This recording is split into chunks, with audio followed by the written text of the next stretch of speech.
Hello friends, again I welcome you all.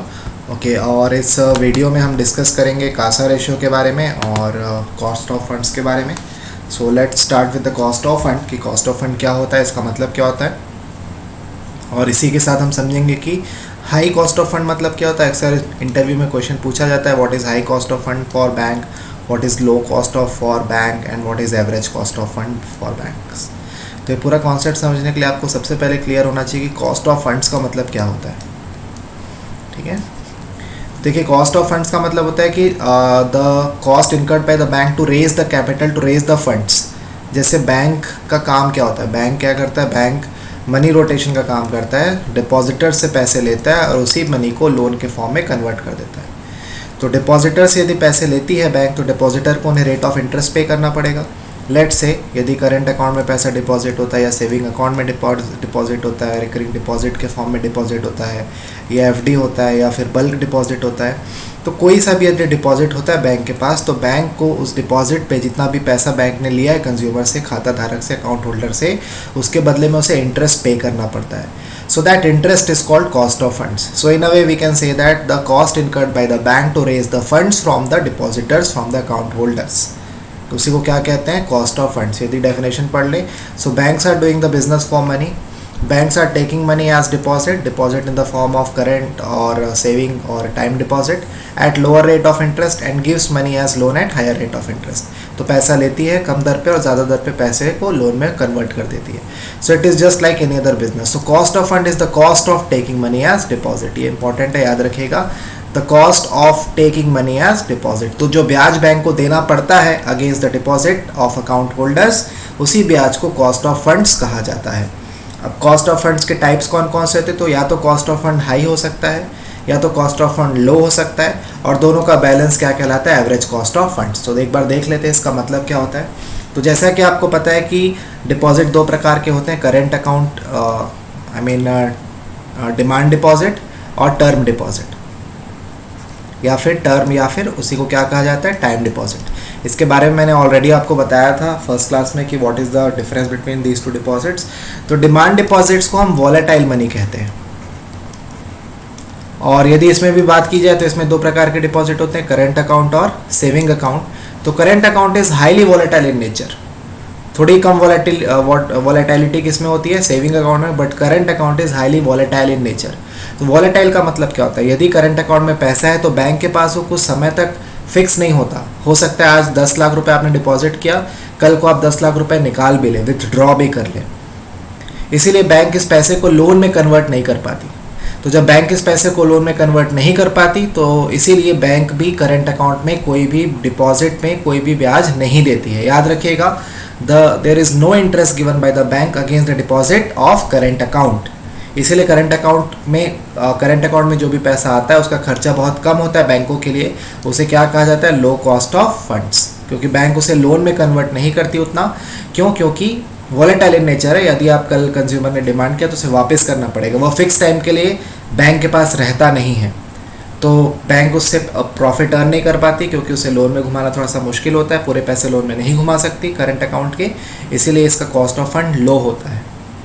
ठीक है, और यदि हम बात करें टाइम डिपॉजिट की, जैसे यदि मैं बात करूँ फिक्स्ड डिपॉजिट की, फिक्स्ड डिपॉजिट लेट से मैंने 3 साल का फिक्स डिपॉजिट कर दिया, 10 लाख रुपए मैंने 3 साल के लिए डिपॉजिट कर दिए फिक्स डिपॉजिट।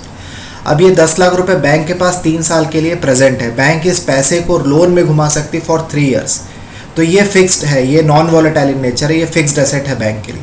तो बैंक इस पे हायर रेट ऑफ रिटर्न भी कमा सकती है, इसीलिए बदले में कंज्यूमर को भी ज़्यादा ब्याज दिया जाता है।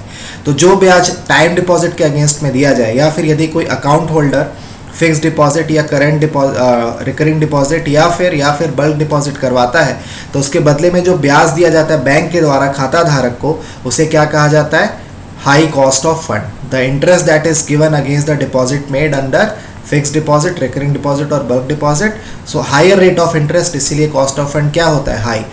क्लियर है? तो हमने क्या समझा कि जो पैसा बैंकों को करंट और सेविंग अकाउंट में मिलता है वो क्या होता है, लो कॉस्ट ऑफ फंड होता है, और जो पैसा बैंक्स को टाइम डिपॉजिट के फॉर्म में मिलता है वो कैसा होता है, हाई कॉस्ट ऑफ फंड्स होता है।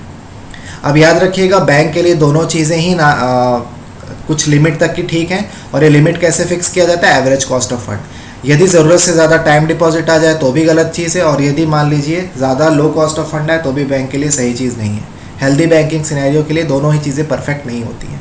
क्यों नहीं होती? तो आप एक सिनेरियो सोचिए, यदि पूरा पैसा लो कॉस्ट ऑफ फंड्स में आ रहा है, यानी सेविंग अकाउंट और करेंट अकाउंट में आ रहा है, तो बैंक पैसे को लोन में कन्वर्ट नहीं कर पाएगी, क्योंकि वो वॉलेटाइल मनी है, और जब लोन में कन्वर्ट नहीं कर पाएगी तो बैंक की अर्निंग नहीं होगी। क्लियर है? तो यहाँ पे बैंक की अर्निंग कॉम्प्रोमाइज़ हो जाएगी। भले कॉस्ट ऑफ फंड्स लो है, बट बैंक का जो अर्निंग होगा, जो यील्ड होगा, जो कमाई होगी लोन के फॉर्म में, वो भी लो रहेगी। ऑन द कॉन्ट्रेरी, यदि पूरा पैसा मान लीजिए फिक्स डिपॉजिट में आता है, तो नो डाउट बैंक की कमाई ज़्यादा होगी, क्योंकि बैंक के पास सीमित समय होगा, टाइम होगा, उस टाइम के लिए वो पैसे को कन्वर्ट कर सकती है लोन में, बट ब्याज बहुत ज़्यादा देना पड़ेगा बैंक को, खाता धारकों को। तो यहाँ पे उसका कॉस्ट ऑफ फंड बढ़ जाएगा। तो हमने देखा कि यहाँ पे बैंक की कमाई नहीं होती और यहाँ पे बैंक का कॉस्ट ऑफ फंड्स बढ़ जाएगा। इसलिए दोनों का मिक्सचर जो होता है, that is called average cost of fund. यानी ना तो ज़्यादा कॉस्ट ऑफ फंड ज़्यादा होना चाहिए, ना तो ज़्यादा कॉस्ट ऑफ फंड्स कम होना चाहिए। यदि मैं यहाँ पे इंटरेस्ट का स्केल ड्रॉ करूँ, मैं ऑन एन एवरेज बता रहा हूँ, ये बैंक टू बैंक फ्लक्चुएट करता है। तो आप देख सकते हैं करेंट अकाउंट में 0% का ब्याज देना पड़ता है, सेविंग अकाउंट में लगभग 3 से 4% का ब्याज होता है, और टाइम डिपॉजिट में लगभग 6 से 7% का ब्याज देना पड़ता है बैंकों को, किसे? कंज्यूमर को। और यदि हम बात करें एवरेज कॉस्ट ऑफ फंड, तो एवरेज कॉस्ट ऑफ फंड्स लगभग एक हेल्दी बैंक का कितना माना गया? 6%। क्लियर है? इन सब का मिक्स एंड मैच करके बैंक कितना कॉस्ट बियर करना चाहती है? केवल 6%। उसे हेल्दी कॉस्ट ऑफ फंड्स बोला गया। उसी को क्या बोला गया? Average cost of funds. इन सब का एवरेज, यानी कुछ पैसा मिक्स करंट में आए, कुछ पैसा सेविंग में आ जाए, कुछ पैसा टाइम डिपॉजिट में आ जाए, तो एवरेज कॉस्ट ऑफ फंड्स कितना आना चाहिए? लगभग 6%। तभी बैंक के फंक्शनिंग को हेल्दी माना जाएगा। ठीक है? अब बैंक कैसे इंश्योर करती है एवरेज कॉस्ट ऑफ फंड्स? तो उसके लिए बैंक के पास एक फॉर्मूला होता है, that formula is called Kasa ratio. याद रखिएगा, कासा रेशो का यूज करके बैंक क्या मैनेज करती है? बैंक क्या इंश्योर करती है? Average cost of funds. ठीक है? अब मैंने आपको पहले भी कहा था, एवरेज कॉस्ट ऑफ फंड्स का मतलब होता है दोनों का मिक्स एंड मैच, यानी करेंट अकाउंट भी आना चाहिए और टाइम डिपॉजिट भी आने चाहिए, यानी सेविंग अकाउंट भी आए, करेंट अकाउंट भी आए और टर्म डिपॉजिट भी बैंक के पास।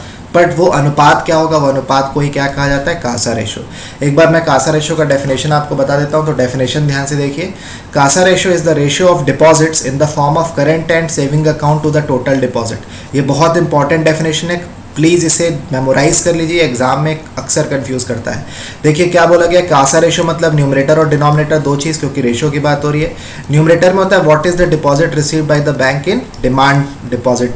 क्लियर है? डिमांड डिपॉजिट का मतलब जो पैसा करेंट अकाउंट में और जो पैसा सेविंग अकाउंट में है उसका सम टोटल। और डिनोमिनेटर यानी कंपैरिजन किससे किया जाता है? टोटल डिपॉजिट से। याद रखिएगा, नीचे डिमांड डिपॉजिट के नीचे टोटल डिपॉजिट होता है, एग्जाम में से टर्म डिपॉजिट से कंफ्यूज करता है, तो कंफ्यूज मत होइएगा। और एक हेल्दी बैंकिंग फंक्शनिंग के लिए जो कासा रेशो है, इसको कितना बोला गया? 40%। 40% मतलब 40/100, यानी यदि मान लीजिए कुल जमा बैंक के पास 100 रुपये आता है, टोटल डिपॉजिट कितना आ रहा है? 100 रुपीज़, तो उसमें से जो 40 रुपीज़ है, इट शुड बी कासा, यानी करेंट अकाउंट, सेविंग अकाउंट या फिर डिमांड डिपॉजिट में 40 रुपये आना चाहिए। बचा हुआ 60 रुपये, जो बचा हुआ 60 रुपये वो किस में आना चाहिए? टर्म डिपॉजिट में। और कुल जमा कितना आना चाहिए? 100। मैं फिर से रिपीट करता हूँ, रेशो किसका है? करेंट अकाउंट, सेविंग अकाउंट यानी demand deposit upon total deposit. Clear है? और जो बीच का डिफरेंस है वो क्या हो जाएगा? आपका टर्म डिपॉजिट। तो किसी भी हेल्दी बैंकिंग फंक्शनिंग के सिनेरियो का जो कासा रेशो कितना होना चाहिए? 40%। यदि कासा रेशो 40% है तो आपका एवरेज कॉस्ट ऑफ फंड्स भी लगभग कितना आ जाएगा? 6%। क्लियर है? तो याद रखिएगा, कासा रेशो कितना मेंटेन करना रहता है? 40%। मैं आपको अभी रिसेंट मर्जर्स के बाद मैं आपको एक बार सभी बैंक्स का कासा रेशो बता देता हूँ, क्योंकि इससे आपको और बेटर समझ में आएगा। जैसे पीएनबी का देखा जाए तो पहले नाउ अभी कितना है? 42.2%, यानी 40 से थोड़ा सा ज़्यादा है। जब पीएनबी बैंक्स में और बाकी बैंक्स को मर्ज कर दिया जाएगा, जैसे ओरिएंटल बैंक और यूनाइटेड बैंक ऑफ इंडिया के मर्जर के बाद जो पीएनबी बैंक बनेगा उसका कासा रेशो कितना हो जाएगा? 40.5। और यदि बात करें ओरिएंटल बैंक और यूनाइटेड बैंक को, तो उनका कासा रेशो बिलो 35% है। तो आप देख सकते हो कि जैसे पीएनबी के साथ मर्ज होगा उनका कासा रेशो इंप्रूव हो जाएगा और लगभग 40%, which is optimal as per Kasa ratio. चलिए अगले बैंक की बात करें तो कैनरा बैंक।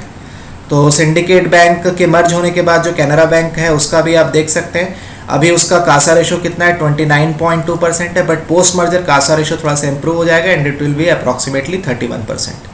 तो आप देख सकते हैं कि हर बैंक का कासा रेशो लगभग थोड़ा थोड़ा इंप्रूव हो रहा है। इंडियन बैंक का भी कासा रेशो इंप्रूव होगा पोस्ट मर्जर, और यूनियन बैंक का भी कासा रेशो यदि देखा जाए तो एक्चुअली यूनियन बैंक के साथ जो बैंक्स मर्ज हो रहे हैं वो है आंध्रा और कॉरपोरेशन बैंक। उनका कासा रेशो बहुत ज़्यादा पुअर है, इसीलिए इसका उतना इंप्रूवमेंट नहीं हो रहा, बल्कि इसका थोड़ा सा कम हुआ है। तो हम देख सकते हैं कि पोस्ट मर्जर सभी बैंक्स क्या कोशिश करें कि उनका जो कासा रेशो है वो किस परसेंट के पास आ जाए, 40% के आसपास आ जाए। 40 ±5% चलता है। क्लियर है? तो आई थिंक आपको कासा रेशो का मतलब क्लियर हो गया होगा। एक बार मैं शॉर्ट में बता दूं इस वीडियो में हमने क्या क्या किया।